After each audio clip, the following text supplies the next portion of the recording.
Today we are celebrating the 14th anniversary of the arrival of the Mangal Murti or energized statue here in the UK. Made from a combination of 5 metals, that is gold, silver, copper, brass and iron, the statue has been created in the likeness of Swamiji himself, and as per the directions of his gurus, this is so that the future generations may experience the guru's energies, vibrations, and for the statue to be a guiding light for them.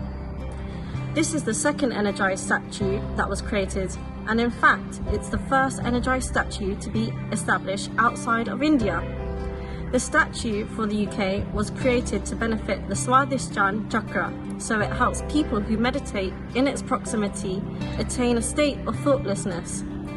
The statue is established with an intention to provide divine consciousness to all seeking souls for the next 800 years. So even established for now, its purpose is set for future generations.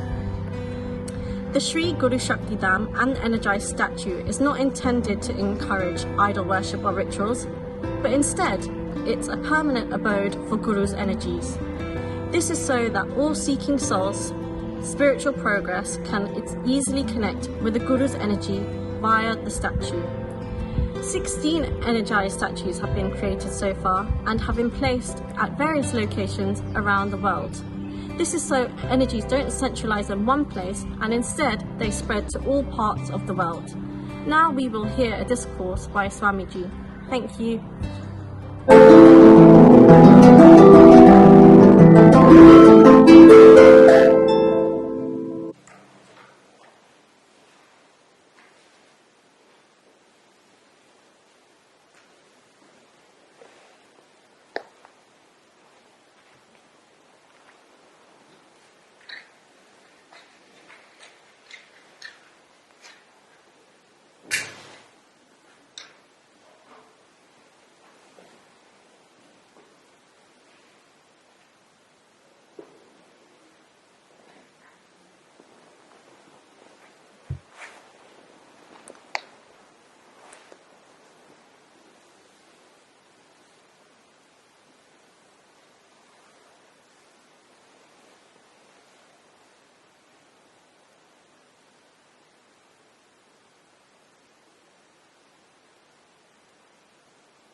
आए हुए सभी पुण्यात्माओं को मेरा नमस्कार।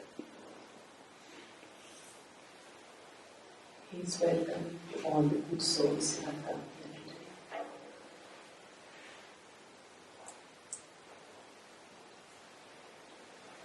आज सर्वप्रथम इस आत्मज्ञान की क्लास में पहुंचने पर मैं आपको अभिनंदन करता हूं। Please again welcome the class. Today you are attending to preach to the Divine Soul. मनुष्य में और जानवरों में दो ही मूलभूत बातों का अंतर होता है।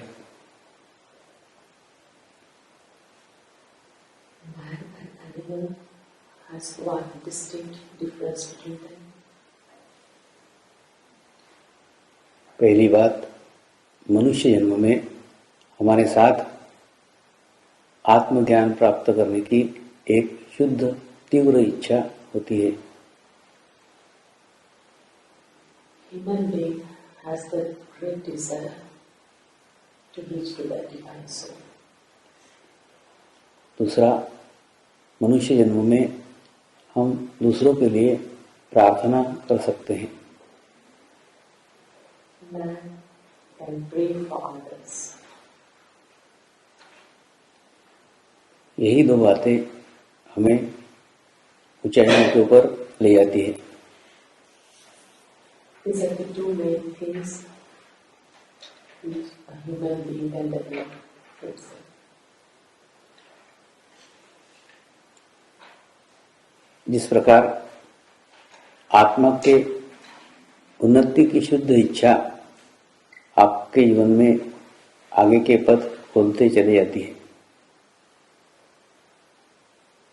And today you have come here that because of the desire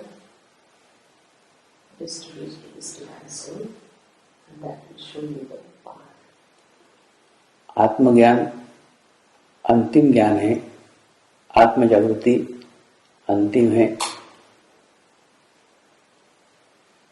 This progress of soul, this path of to the Divine Soul, is the last progress of the human. क्योंकि इससे अधिक ना मुझे मेरे जीवन में मिला है, न इसके अधिक मैं आपको दे सकता हूँ। This is the thing I got in my life, and this much I can give to you. इसके आगे का रास्ता मेरे ध्यान साधना के द्वारा प्राप्त किया, आपको भी आपके ध्यान साधना के द्वारा प्राप्त करना होगा। This path, you have to go through meditation, and that is the only way I have gone through it. You also have to meditate to reach this point. सभी ज्ञान स्टेप बाय स्टेप मनुष्य को प्राप्त होता है। In any sphere, person gains knowledge step by step. जैसे हम देखते हैं, हम प्राइमरी कक्षा में पढ़ते हैं। First, a child goes to a primary section. उसके बाद में मिडिल क्लास में जाते हैं, हाई स्कूल में जाते हैं, कॉलेज में जाते हैं। Then to the secondary level, then to the higher level. उसके बाद में पीएचडी का ज्ञान प्राप्त करते हैं। And then he can go to the PhD level. ठीक इसी प्रकार से यह आत्मज्ञान इस आध्यात्मिक मार्ग में पीएचडी का ज्ञान है। Like that, the spiritualism is the PhD part of this humankind. ये प्राप्त करने के बाद फिर कोई अंतिम नहीं रह जाता। After you develop this knowledge, there is no other knowledge which can give you much progress. यहाँ पे पहुंचना ही आपके जीवन का एकमात्र उद्देश्य रहा है। To reach this point is the whole and soul intention of the human soul. मैं जानता हूँ यहाँ तक पहुँचने के लिए आप अनेकों क्लासों में से होते हुए आए हैं। I know that you have gone through many of other classes to come to be today here. जिस प्रकार से डायरेक्ट पीएचडी के क्लास में नहीं पहुंचा जा सकता, ठीक उसी प्रकार से इस क्लास में भी डायरेक्ट नहीं पहुंचा जा सकता। As a person cannot reach to a PhD class from very childhood, like that, you can't come to my class before you could attend other classes. So you must have attended other classes to reach to this class. ठीक इसी प्रकार से आपके जीवन में भी कई आध्यात्मिक गुरु आए हैं। You must have met other spiritual gurus or other saints in your life. प्रत्येक आध्यात्मिक गुरु ने आपके जीवन में एक महत्वपूर्ण भूमिका निभाई है। All the gurus or any saint you have met before, everybody has a unique part in your life. और उन्होंने सदैव आपके मंगल की, आपके प्रगति की कामना की हुई है। All those saints must have prayed for you to reach to that divine soul. उन्हीं की मेहनत के कारण आज आप यहाँ तक पहुँच रहे हैं। Today you have reached here. That is the note of it that they have prayed for you. जिस प्रकार से एक प्राइमरी टीचर को अगर अपना स्टूडेंट पीएचडी होता है तो खुशी प्राप्त होती है। A teacher of primary section will be happy if his child or his student one day reach to the PhD level. इसलिए आप आपके मन की धारणा निकाल दीजिए कि अगर आप पीएचडी में क्लास में पहुंचे तो हमारे हाई स्कूल के या मिडिल के टीचर को क्या बुरा लगेगा। Don't feel any guilty that you have come to this class, PhD class today. So maybe the other saints or other gurus whom you have met before, maybe it is not right for them. क्योंकि You will not be guilty for that. ऐसा अगर आप सोचते हैं तो आप जाने अनजाने में उस गुरु तत्व का अपमान कर रहे हैं। Never be guilty for that you have met other gurus before and you have come here.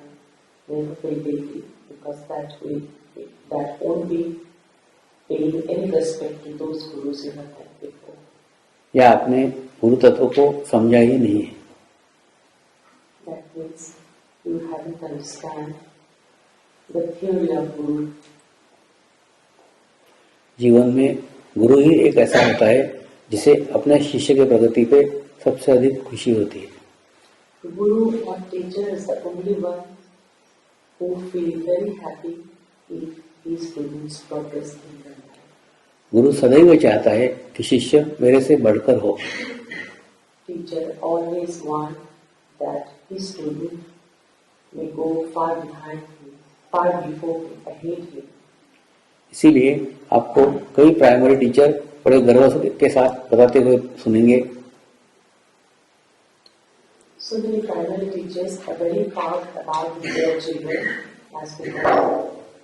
वो आपको बताएंगे कि मेरा स्टूडेंट कलेक्टर हो गया है, मेरा स्टूडेंट बैंक ऑफिसर हो गया है, जबकि वो खुद प्राइमरी टीचर है। Some primary teachers you may have heard about it, that they are so proud that their student, once being their student, today now they are collector or magistrate, something great in their life. They are so proud about it. क्योंकि यही उस teacher की जीवन की पूर्ण capital है, पूर्ण पूंजी है। Because this is the capital or the main thing of that primary teacher's heart, that his or her student has reached to that good position. इसलिए सर्वप्रथम ये बात मन से निकाल ही दीजिए कि आपके पहले के गुरु क्या सोचेंगे। So first, you remove this guilt or any emotion from your mind that other saints or other teachers whom you have met before, they maybe feel bad or maybe it is not right to come to other teacher today. यहाँ पहुँचने के बाद में वो खुश हो जाएंगे कि उनके जीवन का लक्ष्य पूर्ण हो गया, जहाँ वो आपको पहुँचाना चाहते थे आप वहाँ पहुँच गए। Your other teacher will be happy to notice that you have reached here today. दूसरा, जब हम मैथमेटिक्स के डिफरेंट पद्धतियों को करते हैं, When we solve the mathematics, different theories come of it. लेकिन जब हम एक नए पद्धति को सीखते हैं, एक नए फार्मूले को सीखते हैं, But when we start with a new formula in maths, उस समय पुराने फार्मूले, पुराने पद्धतियां अपनाते नहीं हैं, when we accept new formulas in maths, then we don't go to the older one. क्योंकि उस समय हम नई पद्धति को अगर पूर्ण आत्मसात करना चाहते हैं तो पुरानी पद्धतियां थोड़ी देर के लिए क्यों न हो छोड़ना होंगी। If we have to practice in maths, then we have to leave the older methods, and we have to achieve something, we have to take those new formulas.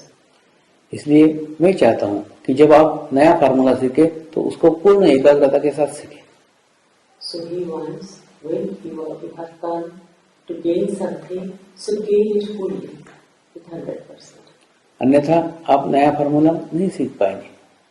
Otherwise, this new formula for you won't be that. एक बार पूर्ण नया formula इस 3 दिन में सीख लीजिए।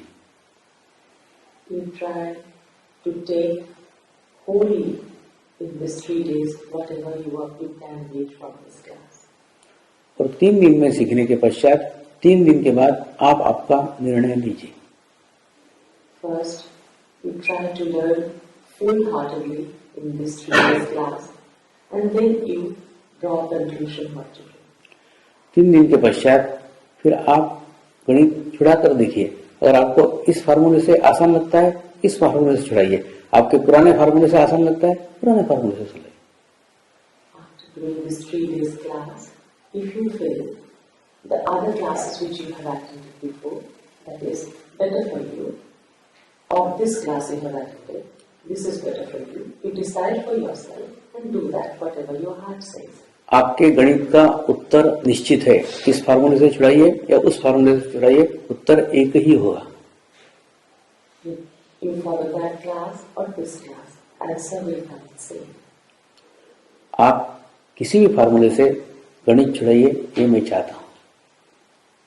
He wants that whichever path you follow, just you try to reach to the divine soul. That is the just blessing to you. ठीक उसी प्रकार से प्रत्येक जीवन का लक्ष्य मोक्ष की प्राप्ति है। All soul wants liberation. आप इस मार्ग से मोक्ष प्राप्त करें या आप आपके पुराने मार्ग से मोक्ष प्राप्त करें, आप किसी भी मार्ग से मोक्ष प्राप्त करें, यही मेरी शुद्ध इच्छा है। To reach to that liberation point, there are different ways, maybe which you have come through, or this way, any way, but reach to that liberation. This is his only wish for you. इसीलिए सिर्फ आपसे एक ही प्रार्थना करता हूँ कि 3 दिन आप आपका समग्र ज्ञान, समग्र नॉलेज, समग्र मेथड्स सब छोड़ करके 3 दिन इसको ग्रहण कीजिए। He is praying for you that when you have come, when you have reached to this class, for these 3 days, wholeheartedly, you try to take whatever you can gain from him. दूसरा, मैंने मेरे जीवन में कोई पुस्तक पढ़ी हुई नहीं है। I haven't read any book about the spiritualism in my life. इसलिए जो कुछ मैं कहूँगा, मैं मेरे जीवन के अनुभव आपके सामने क्रमबद्ध तरीके से रखूंगा। Whatever he will say about his experiences chronologically. सारा अनुभव हार्ट से हार्ट तक का है। All the experience is just from heart to heart. इसलिए मेरी भाषा आपको पुस्तक की भाषा नहीं लगेगी। So my language is easy, it is not a language from the books. ऐसे ही पुस्तक लिखने वाले एक लेखक से मेरी पुणे में मुलाकात हुई थी। Once he met to a writer in Pune. जब भी मैं पुणे में जाता था, वो लेखक महाशय मेरे को मिलने के लिए आते थे। Whenever he has gone to Pune, the writer has come to meet him. उसके बाद में वो अनेकों प्रश्न पूछते थे। He used to ask lots of questions to him. और वो कहते थे, स्वामी जी आप तो ये कह रहे हैं उस ग्रंथ में तो वो लिखा हुआ है। The writer used to ask him, you are telling this way, but in that book, it is written in a different manner. He always used to argue. जब जब मैं पुणे जाता था वो बराबर मेरे को मिलने आते ही थे। Whenever he went to Pune, that writer, without fail, he made Swami. उनसे 3-4 मुलाकातें हो गई। 3-4 times Swamiji met that writer. वो उम्र से मुझसे बहुत बड़े थे। He has good qualities. He's quite powerful. बहुत विद्वान आदमी थे, मैं उनका बहुत इज्जत करता था। Swamiji really respect that literate person. लेकिन एक दिन जब ज्यादा पहचान हो गई तो मैंने हंस के कहा, कल अंगूठा छाप बनकर आ सकते हो क्या? When the relation grows after 3 or 4 meetings, Swamiji asked one day, when you come tomorrow to meet me, can you come to me becoming totally ignorant and innocent, not bringing any literate value with you? तो वो पूछने लग गए, ऐसा क्यों? मैंने कहा, आइए कल सवेरे 6 बजे मैं ध्यान करने के लिए बैठूंगा, आप भी ध्यान करने के लिए आइए और सब ज्ञान छोड़ करके सिर्फ अंगूठा छाप बनकर आइए। Swamiji says, tomorrow morning when I will meditate, come in the morning, but just forget that you were so literate. Just come as an ignorant person. Come back. दूसरे दिन सवेरे 6 बजे वो बराबर टाइम पे आए, मैं ध्यान करते बैठा था, वो भी ध्यान करने बैठ गए। Next day morning at 6 o'clock, he came there and started meditating with Swamiji. उसके 1 घंटे बाद जब हमारा ध्यान समाप्त हुआ तो वो खुशी से नाचने लग गए। After an hour, when they finished the meditation, he was so happy, he started dancing. वो कहने लग गए, मैंने कुंडलिनी शक्ति पे 35 साल से किताबें लिख रहा हूँ। He said, I am writing on this Kundalini Shakti from last 35 years. 35 साल से ध्यान पे किताबें लिख रहा हूँ। I am writing books on meditation from last 35 years. लेकिन आज जो अनुभूति प्राप्त हुई ऐसी 35 साल में कभी नहीं हुई थी। This divine feeling which I have felt today, I haven't felt it before. मैंने उनको कहा, आप कार से आए हैं लेकिन कार सहित इस रूम में नहीं घुसे हैं। Swamiji said, you have come by car to my place, but you have left your car out of the door when you come inside the room. जिस प्रकार से कार को छोड़ करके आप इस हॉल में आए, ठीक उसी प्रकार से परमात्मा की अनुभूति प्राप्त करने के लिए ज्ञान छोड़ के समर्पित होना पड़ेगा। And a person has to leave his car out of the gate when you come inside the hall. Like that. If you have come to meditate, if you have come to join the divine soul, then think that you are ignorant and don't keep any pride inside about your literacy. आज आप सारा ज्ञान, सारा knowledge छोड़ करके आए हैं, पूर्ण समर्पित हो गए हैं, इसलिए आपको आज परमात्मा की अनुभूति प्राप्त हुई है। Today you have come with total surrendering attitude, with total surrender. That's why you have got this divine feelings today. ये घटना मैंने आपको इसलिए बताई कि आपके पास भी बहुत ज्ञान है, आपने भी बहुत पुस्तकें पढ़ी हैं। Today he is telling the story of this writer and Swamiji to you because you also have so many knowledges. You have also read so many books. लेकिन सदैव याद रखें, पुस्तकें निर्जीव है। But always keep remember, it's very important that the book has no life. It has no heart. परमात्मा की अनुभूति एक जीवंत प्रक्रिया है जिसको एक जीवंत गुरु ही अनुभव करा सकता है। Feelings of divine soul can be felt only through our alive teacher, alive guru. जिस प्रकार से एक पुस्तक में आपने गाय शब्द पढ़ा होगा, वो आपको दूध नहीं पिला सकता। Example, as you have read, when we first start reading about the cow in the book, we know about the cow is an animal, but we can't drink milk from that book. ठीक उसी प्रकार से अगर आपने एक गाय का photo एक पुस्तक में देखा होगा, वो फोटो भी आपको दूध नहीं दे सकता। You have seen photograph in the book, still you can't break from that photograph. हाँ, इतना अवश्य है, वो फोटो देखने के बाद, गाय शब्द पढ़ने के बाद में अगर आपको एक गाय चरती हुई दिख जाए, आप तुरंत पहचान लीजिएगा ये घोड़ा नहीं, ये गाय है। हाँ, but this is thing that you have now know about the word cow. You have seen the photograph of cow. Now if a cow is in the meadow, you can understand okay, this is cow. ठीक इसी प्रकार से गुरु के चैतन्य के बारे में, गुरु के अनुभूति के बारे में आपने पुस्तकों में पढ़ा होगा। In so many books you may have read about the feelings or the experience about the gurus or teachers. लेकिन प्रत्येक व्यक्ति का अनुभव अलग अलग होता है। But the experience and the feelings, maybe the book is the same, but all the other soul, all other people will get different feelings or experience from the book. आपने चैतन्य के बारे में 4 पुस्तकें पढ़ी होंगी, उसमें 4 अलग अलग अनुभव होंगे। You may have read 4 different kind of books, and you may have feeling that experience and feelings may be different. और जब आज आप अनुभव करेंगे, आपका अनुभव 5वां ही होगा। And today, if you feel the divinity on you, that will be the 5th feelings rather than other books. देखिए, प्रत्येक मनुष्य को परमात्मा ने निर्माण किया है।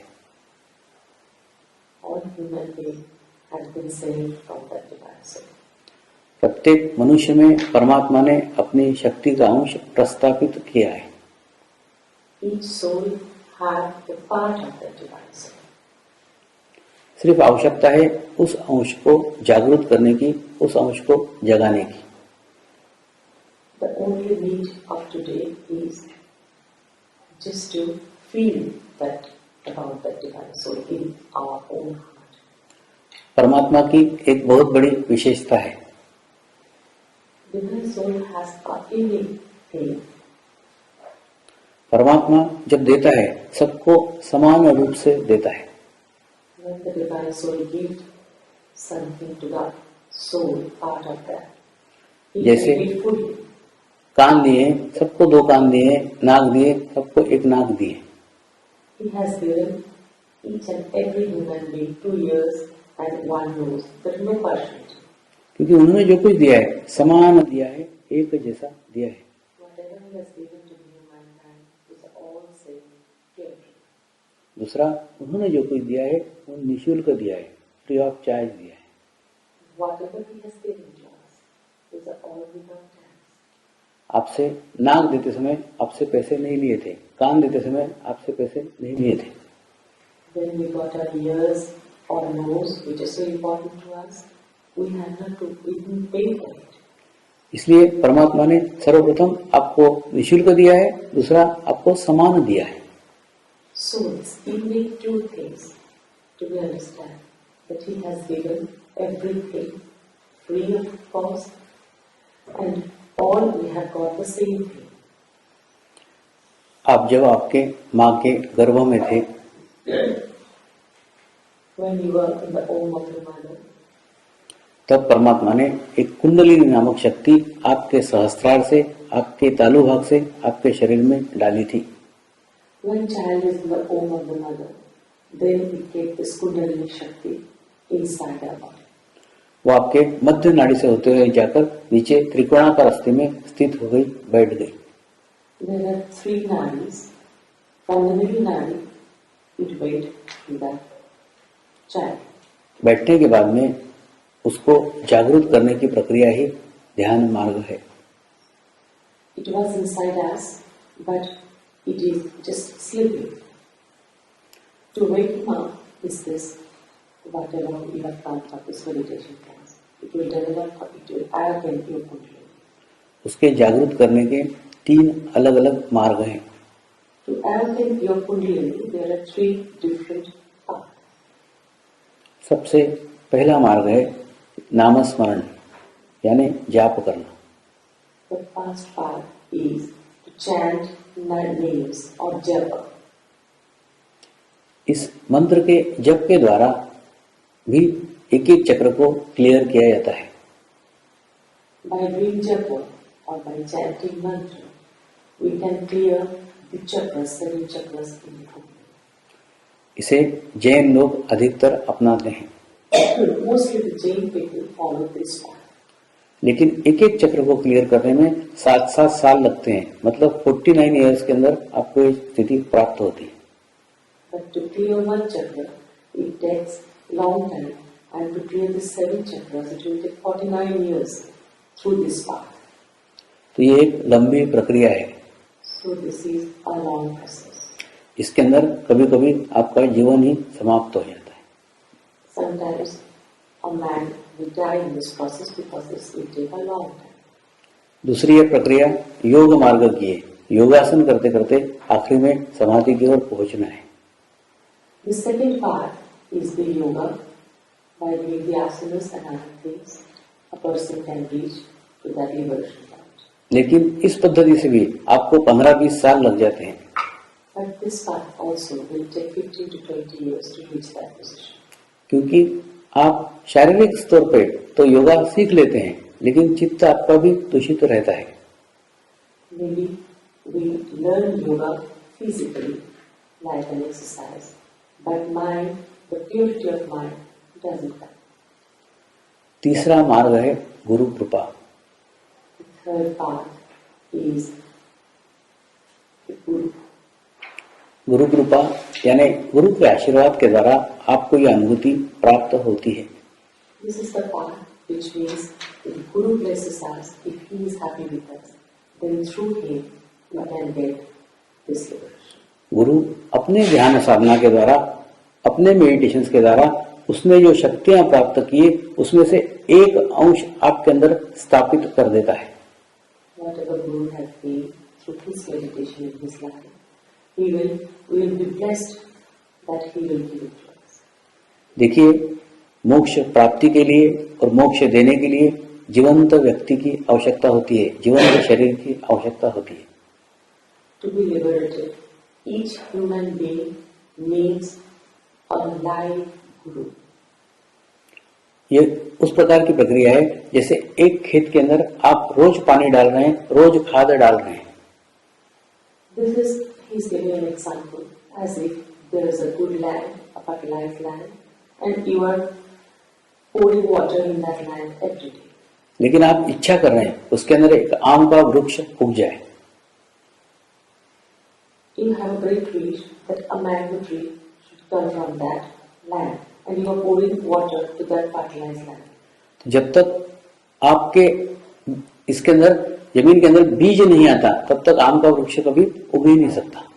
But without a proper seed, mango trees cannot come out from that good land. आम का सिर्फ डंडी गाड़ देने से आम का वृक्ष नहीं उग सकता।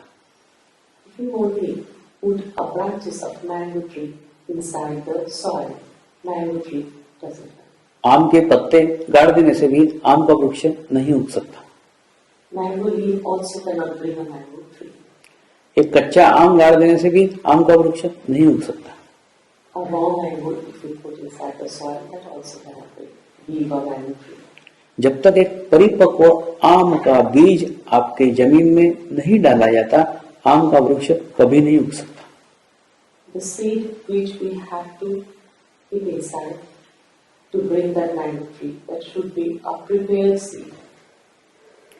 ठीक इसी प्रकार से एक परिपक्व गुरु का जब बीज आपके बीच में रोपा जाए तो उसके अंदर से अध्यात्म का वृक्ष निर्माण हो सकता है।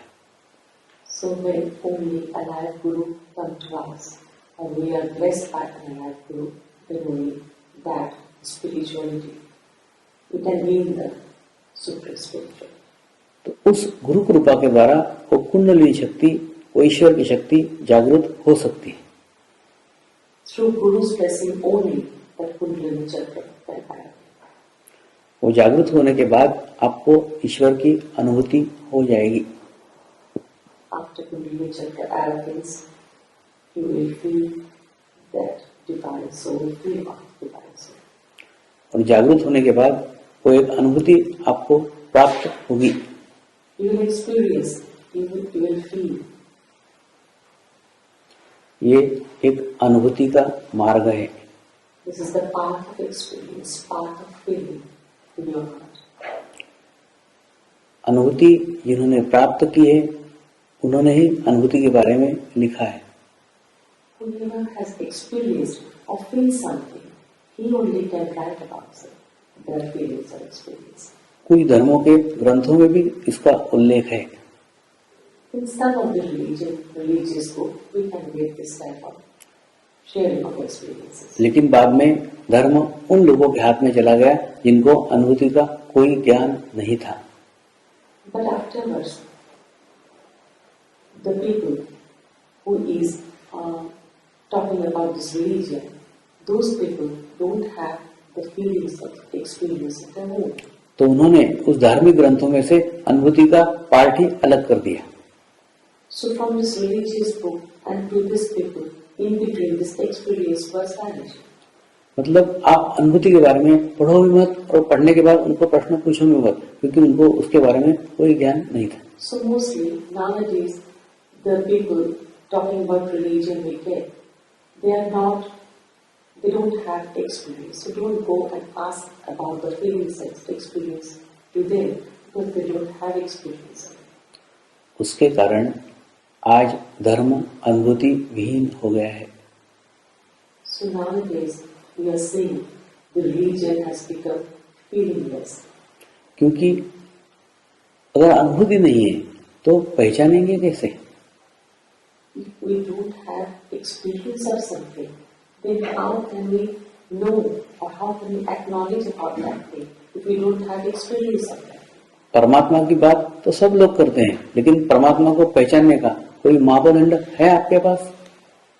We all talk about God and the divine soul, but do we have any measurement that if He is in front of us today, that we can measure, yes, He is a God or a divine soul?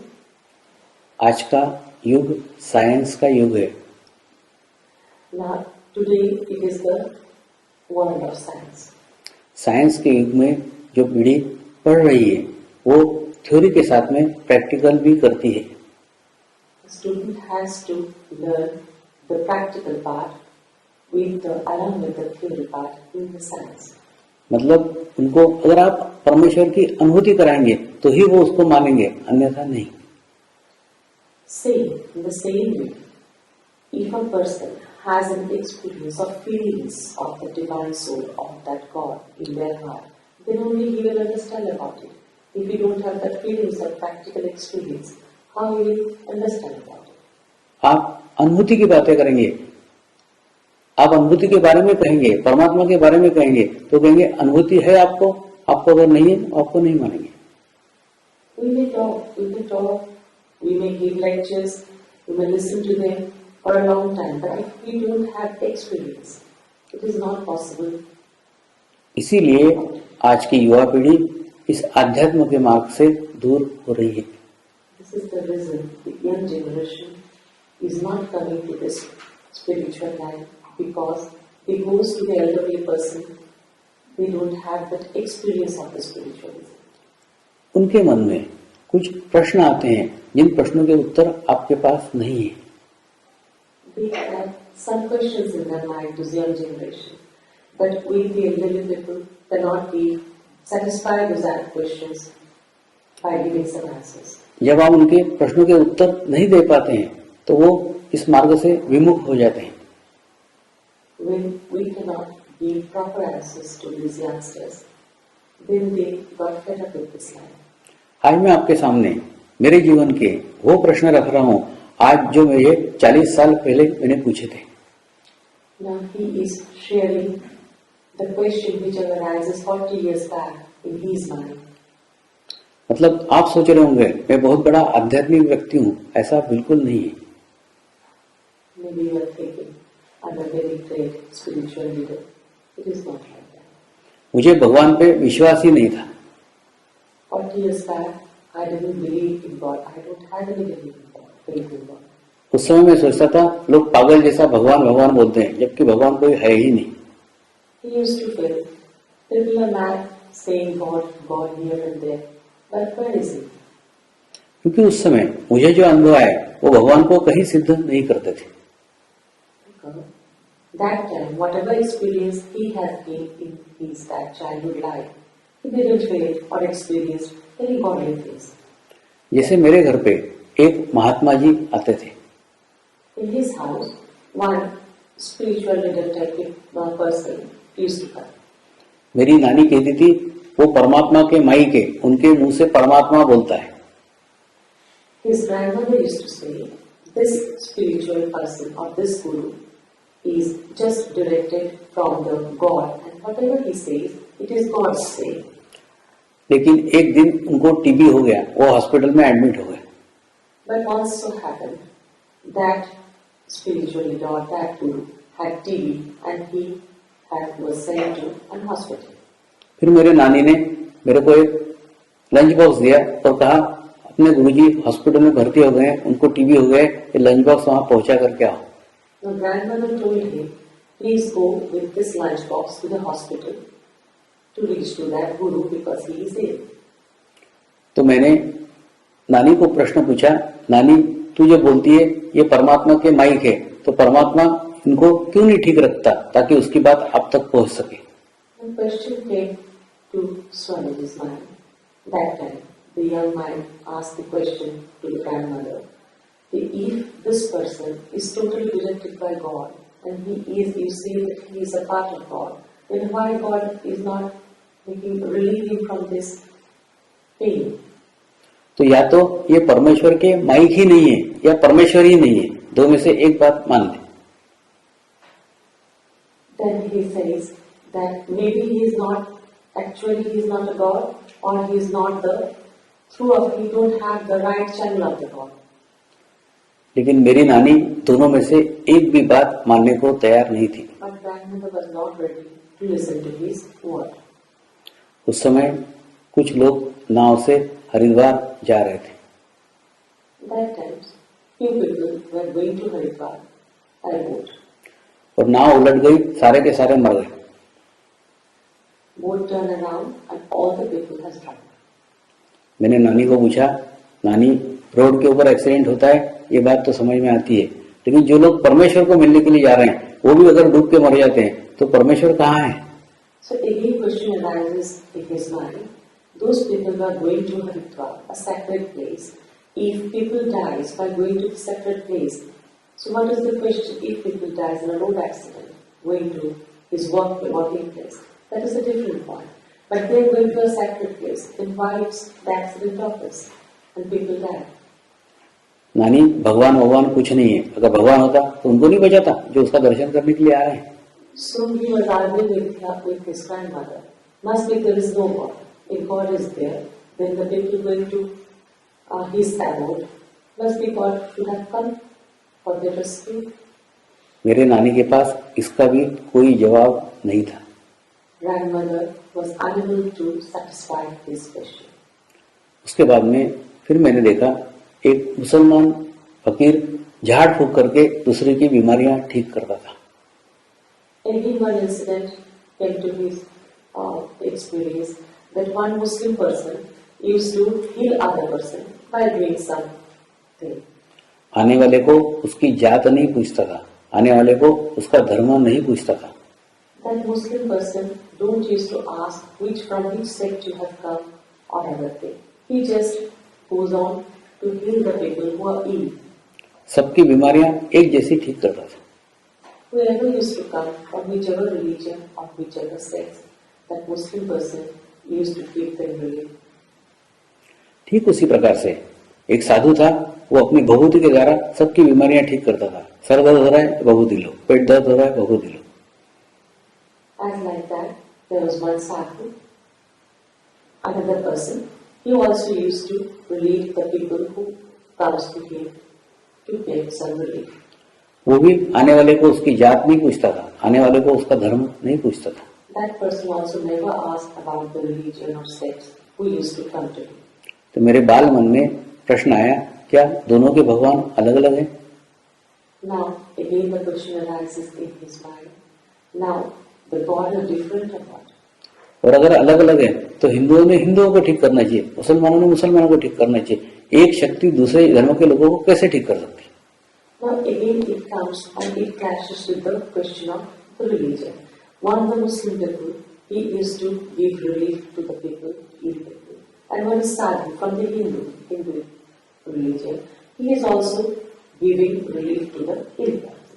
So question arises in his mind, whether God are different because he is from Muslim, he is following Hindu religion, he is following Muslim religion. So are the God are different? फिर मैं नानी को प्रश्न पूछा, नानी क्या दो भगवान है? अगर है तो फिर ठीक है, अगर नहीं है तो फिर सब लोग अलग अलग क्यों मानते हैं? Again he had the question his grandmother, is there two God? If it is so, that's okay. Because the religion he is following other religion, he is following other religion. So there must be two God. If it is so, it is okay. But if it is not, then why people go for the different religion? मेरे नानी के पास इसका भी कोई उत्तर नहीं था। Grandmother couldn't satisfy this question also. फिर मैंने सोचा कि रोज मैं नानी के साथ मंदिर जाता था। Now he used to go to temple every day with his grandmother. Krishna की मूर्ति के चिपक करके वहां एक पुजारी बैठता था। There was one person who used to worship that Krishna Lord in that temple. मैं समझा शायद ये कृष्ण के ज्यादा पास का है, चलो इससे दोस्ती करके परमात्मा की प्राप्ति करते हैं। Always he had that question in his mind about the God. So he go to that worshipper and ask that priest who used to worship that Lord Krishna. So he made friendship with that person, priest, and asked some questions. लेकिन दूसरे दिन वह भ्रम भी टूट गया। But that priest also couldn't satisfy his questions as like his grandmother. क्योंकि दूसरे दिन जब वो घर पे पूजा करने के लिए आया था तो मेरे नाना जी से 21 रुपए की जगह 51 रुपए दो करके झगड़ा करने लग गया। Because next day, for some reason, when that priest came to his house to worship sun, there was sun puja ritual in his house. So that priest was arguing with his grandfather for 51 rupees because grandfather was giving him 21 rupees as a reverence, but he was asking for 51 rupees and there was argument. फिर मैंने सोचा ये इतना लालची है तो भगवान कितना लालची होगा। So he thought, if he is the worshipper of God and he is so greedy for this big money, then must be the God is so greedy. तो यही सारे विरोधात्मक प्रश्न मेरे मन में 5 साल की उम्र में चलते थे। So when he was about 5 years old, all this experience, all these questions used to come in his mind, but he didn't get any satisfactory answer. मुझे दूर दूर तक भगवान की कोई अनुभूति नजर नहीं आती थी। He never felt any feelings of God, or he didn't get any good answers anywhere. सब लोग भगवान की बातें तो करते थे, People always used to tell about God, do rituals about God. लेकिन अनुभूति किसी को प्राप्त नहीं थी।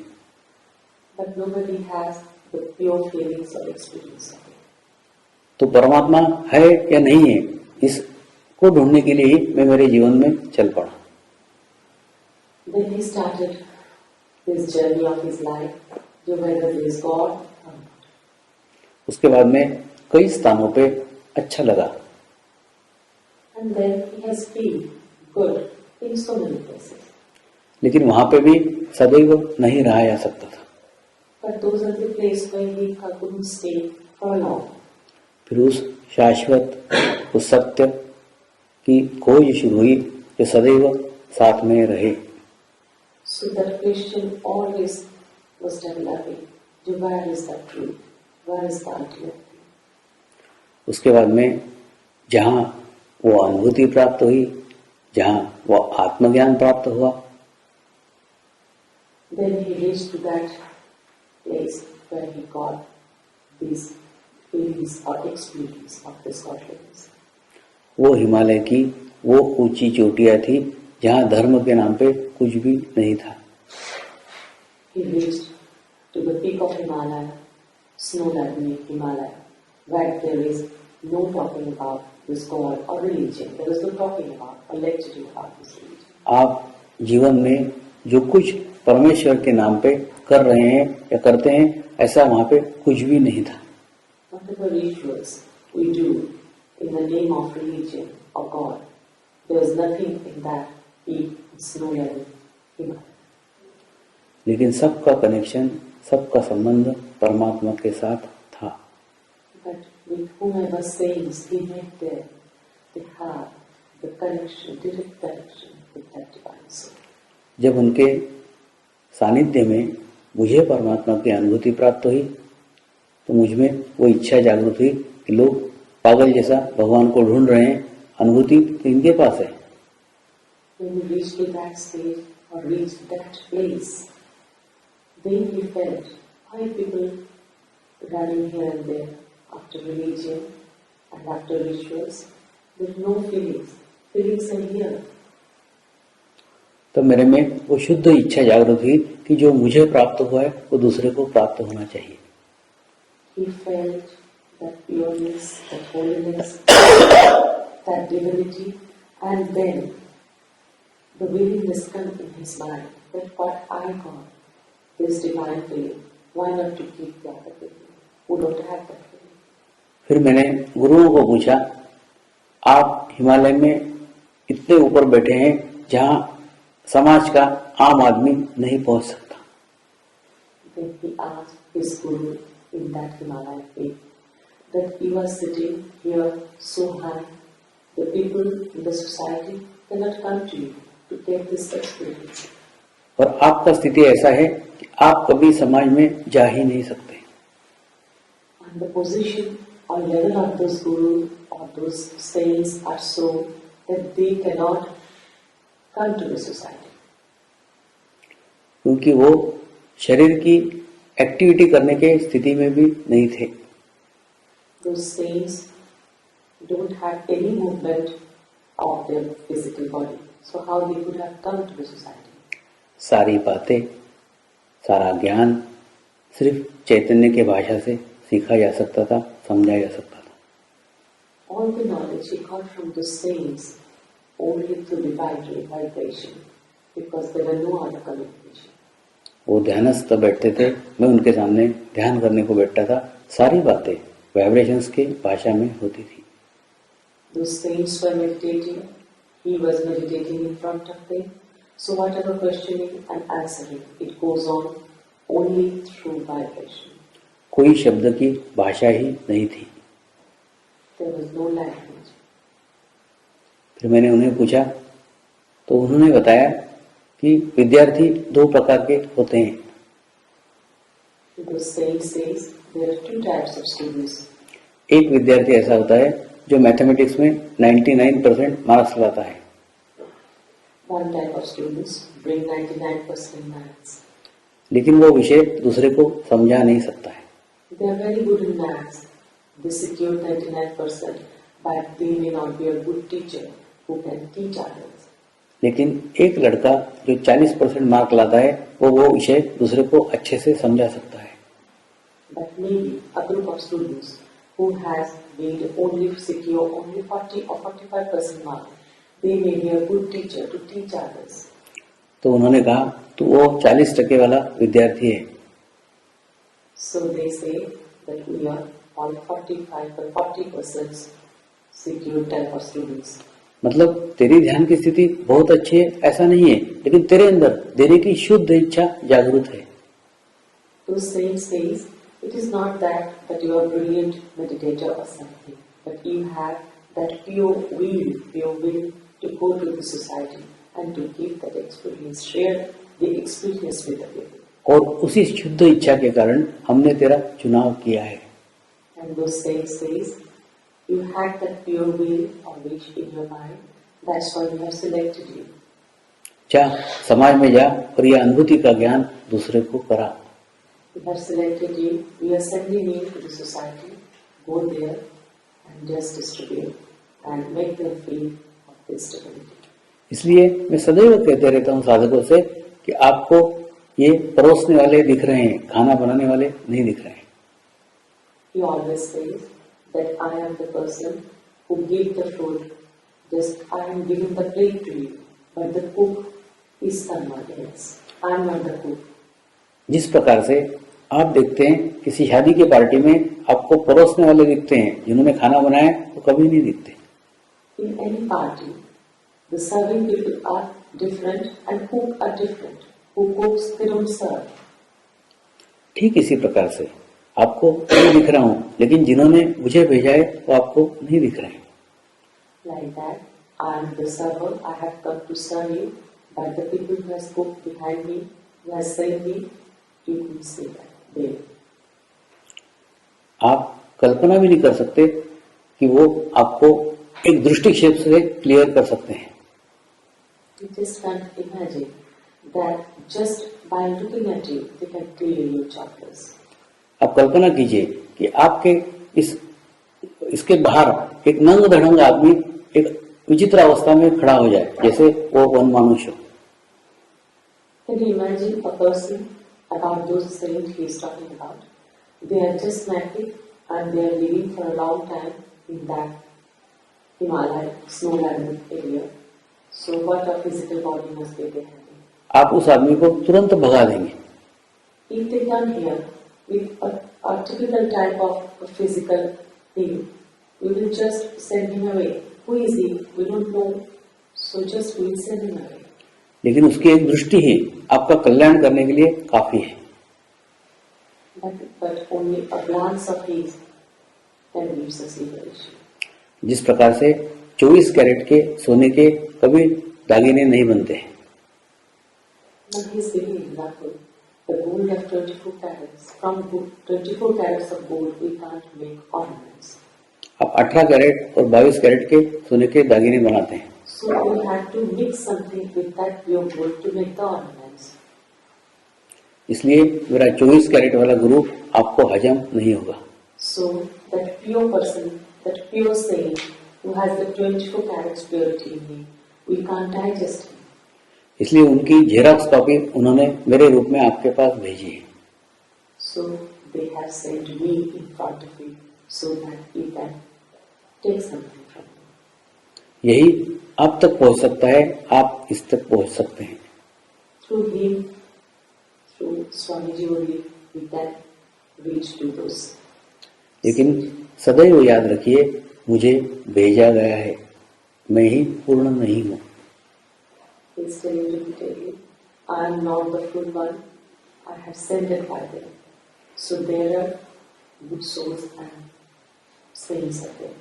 उनकी देने की इच्छा और आपकी पाने की इच्छा में मेरे को माध्यम बना रही है। He is telling that I am the medium. They want to give you, you want to take from them. I am the medium. आपको माध्यम पे ही केंद्रित करना होगा। You just concentrate now. We have to concentrate to this medium. जिस प्रकार से आपके शहर में किसी नदी से पानी लाया जाता है, As an example, we get water from a river. नदी के पास वो पानी का पाइप 20 फीट का होता है। Near the river, the pipe which brings the water from the river, it is 20 feet, a bigger one. फिर धीरे धीरे उसका साइज कम होता है, 10 feet, 5 feet, 3 feet, 2 feet, 1 feet. Then it goes to the township and the city, and it is just the size are becoming lesser and lesser, 10 feet, 5 feet, and when it comes to our house. लेकिन कहीं पे भी आप कान लगाएंगे, आपको पानी का आवाज सुनाई आएगा। So when it comes to our house, the thickness of that pipe is quite lesser than 20 feet. But wherever, if we keep the ear to that pipe, we can listen to the sound of water passing through. आप स्पर्श करेंगे, आपको ठंडा ठंडा अनुभूति भी होगी, लेकिन आपको पानी नहीं मिलेगा, आपकी प्यास नहीं बुझेगी। If we touch those pipe, that water-bearing pipe, we will feel cold, but we can't drink from it.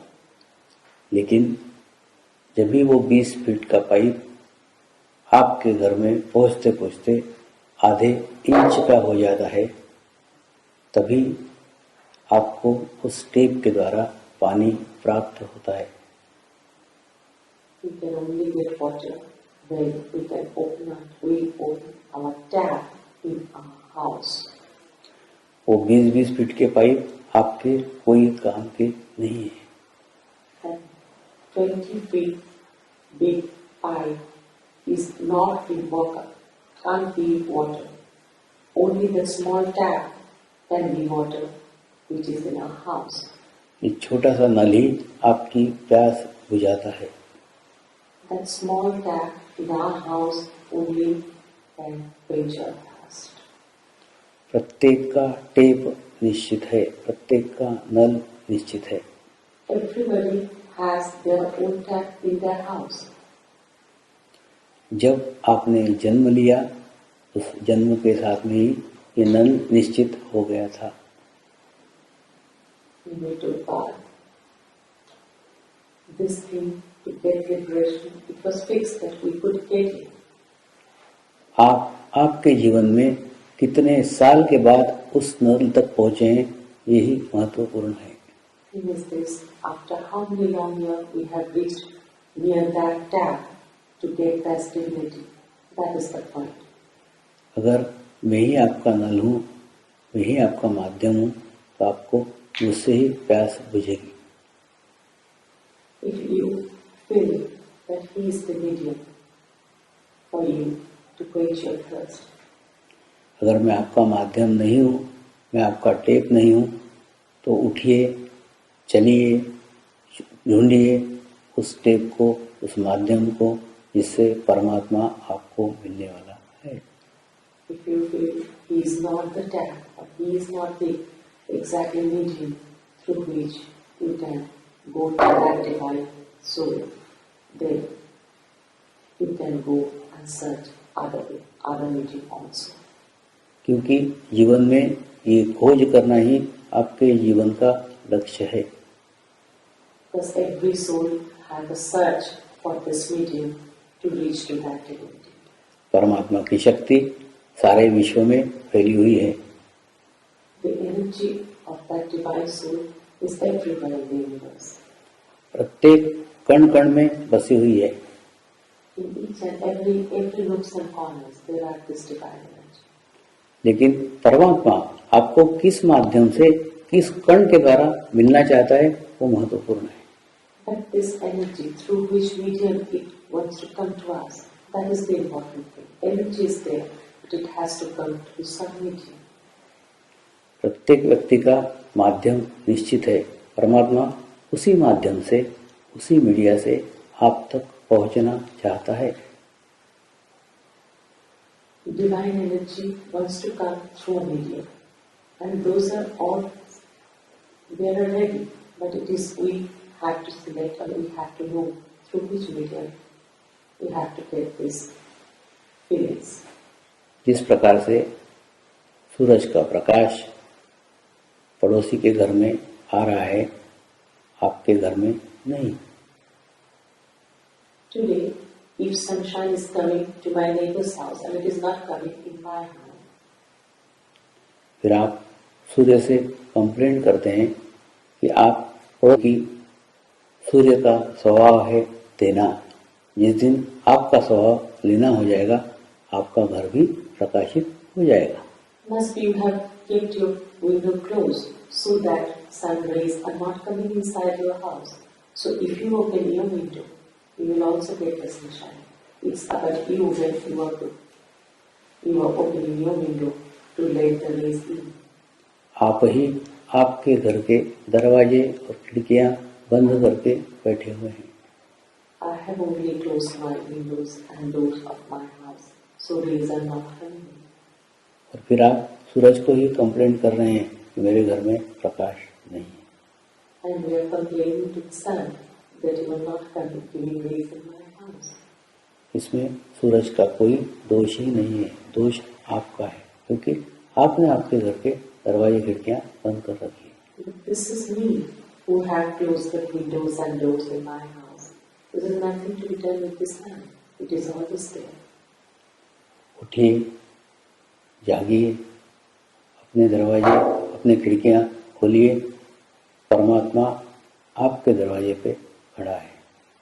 Just be awake now and just open the window and door. God is there. Just let him in.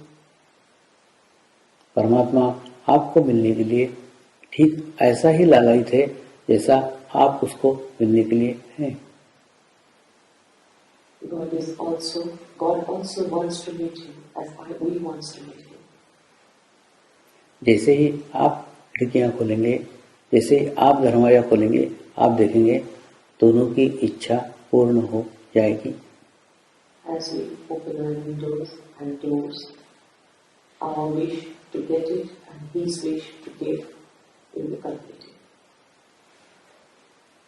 परमात्मा वो सर्वव्यापी शक्ति है जो कण कण में विद्यमान है। This divine energy is everywhere in the universe. उस परमात्मा की शक्ति की अगर हमें अनुभूति प्राप्त करना है, अनुभव प्राप्त करना है, तो हमें धर्म से ऊपर उठना होगा। If we have really a pure wish to reach to that divine soul, we have to come above the religion. किसी भी धर्म के द्वारा उसके पूर्ण स्वरूप को जाना ही नहीं जा सकता है। Through any particular religion, if we stick to any particular religion, we won't be able to know the vastness or the bigness of the divinity. जैसे अभी हाल ही में मैं कनाडा गया था। Few days back, he was in Canada. Canada में मैंने साधकों को कहा, अगर आप कहें कि सूरज सिर्फ कनाडा का है,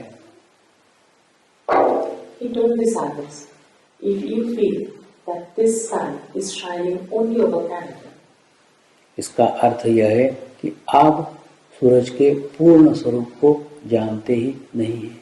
that means you don't know the vastness of the sun. That's why you have this question. सूरज के अगर आप पूर्ण स्वरूप को जानेंगे तो आप पहचान जाएंगे कि सूरज एक देश का हो ही नहीं सकता है। If you know the vastness of the sun, if you have the knowledge of the vastness of the sun, then you will never feel that it is shining only over my country. या आप Canada के बाहर गए ही नहीं हैं। Maybe you haven't been anywhere beside Canada, or you don't have the knowledge of the vastness of the sun. क्योंकि जैसे ही आप कनाडा के बाहर जाएंगे, आप देखेंगे सूरज यूके का भी है, जापान का भी है, भारत का भी है, पाकिस्तान का भी है, सबका है। If you come out from your that small boundary, then you will feel that sun is shining everywhere. ठीक उसी प्रकार से धर्म से जब आप ऊपर उठेंगे, धर्म से जब आप बाहर आएंगे, तब भी आप परमात्मा के पूर्ण अनुभूति को प्राप्त कर सकते हैं। Similarly, we have to rise above the religion to feel, to experience the vastness, the greatness of the divine soul. क्योंकि अगर आप धर्म के दायरे में बंधे हुए हैं, तो परमात्मा के आप सिर्फ एक रूप का आदर कर रहे हैं, बाकी सब रूपों का अपमान कर रहे हैं। If I am stick to a religion, especially only one religion, and then we are not feeling the vastness of the God. And it is that we are not respecting the vastness of God, because we are not allowing ourselves to get the experience of the vastness of the God. तो परमात्मा के एक अंग को छू करके पूर्ण परमात्मा के स्वरूप को जाना ही नहीं जा सकता है। So by sticking to a little boundary, we can't feel about that vastness. आइए, चलिए हम आज धर्म से ऊपर उठकर परमात्मा के अनुभूति के लिए प्रयत्न करें। So let us try and let us rise above the religion from wherever we be and try to feel the graceless, supremeness, vastness of it. आज ये परमात्मा की अनुभूति सभी धर्मों का स्तर नीचे ला रही है।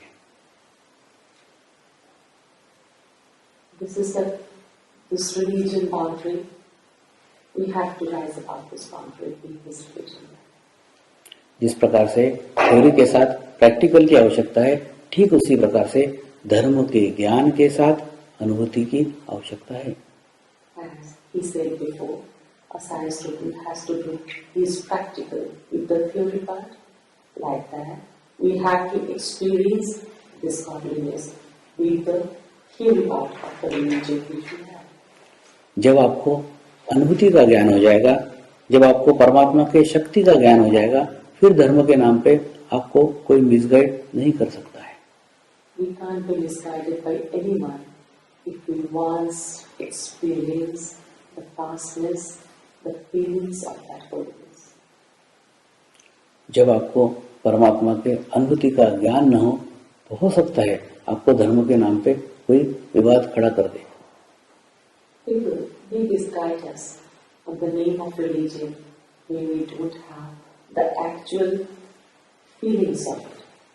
धर्म के नाम पे झगड़े खड़े कर दें, धर्म के नाम पे युद्ध हो जाए. In the name of God, in the history, there are so many wars, so many arguments, so many fights we have experienced. ऐसे समय सदैव याद रखिए, परमात्मा जोड़ने वाली शक्ति है, तोड़ने वाली नहीं. Always have that faith, this godliness, or the godliness only bind us, don't distract us. So why this war, why this fight in the name of religion? प्रत्येक धर्म ने जोड़ना सिखाया है, तोड़ना नहीं. In each and every religion, it is there, come together, be bind to one heart to each other. Then why this distraction? तोड़ने वाली शक्ति परमात्मा की नहीं है, कोई मनुष्य अपने स्वार्थ के लिए उसका इस्तेमाल कर रहा है. Wherever this war or fights get out, these are for the human being. These are not any godly things. आज विश्व में जितनी ध्यान की आवश्यकता है, अनुभूति की आवश्यकता है, उतनी कभी नहीं थी. So whole universe, or whole humankind is in a need of meditation to experience the holiness and holiness of it. इस ध्यान मार्ग के द्वारा एक सशक्त चित्त का निर्माण होगा. In this meditation, our mind will be stable and concentrated. और वो सशक्त चित्त ही प्रार्थना का निर्माण करेगा. And that concentrated mind only can pray. और ये सामूहिक रूप में की गई प्रार्थना सारे विश्व में शांति प्रस्तापित कर देगी. And if we pray collectively, it will throw the rays of happiness in whole world. इसी सामूहिकता के लिए, इसी कलेक्टिविटी के लिए आज मैं आपके देश में आया हूँ. He has come here just to create that collectivity. It's very important what he says. Do pray in collectivity. एक ऐसी सामूहिक शक्ति जो परमात्मा के अनुभव से संबंधित है. This collectivity can join us with that divinity. वो एक शुद्ध मन से सिर्फ प्रार्थना भी करे तो उसके प्रार्थना में सारे विश्व में शांति स्थापित हो सकती है. If collectively we pray for the peace in the world, it may happen. It is possible. आइए आज हम विश्व शांति के लिए सब मिलकर के प्रयत्न करें. नमस्कार. Let us pray for the world peace today collectively.